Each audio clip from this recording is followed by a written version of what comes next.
Paris Olympics లో భారత్ కు మరో పతకం దక్కింది. 10 మీటర్ల air pistol mixed team event లో భారత్ కు కాంస్య పతకం దక్కింది.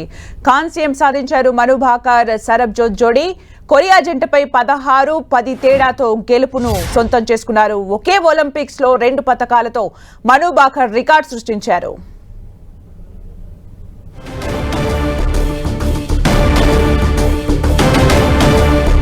ప్యారిస్ ఒలింపిక్స్ లో భారత్ కు మరో పతకం దక్కింది. 10 మీటర్ల air pistol mixed team event లో భారత్ కు కాంస్య పతకం దక్కింది.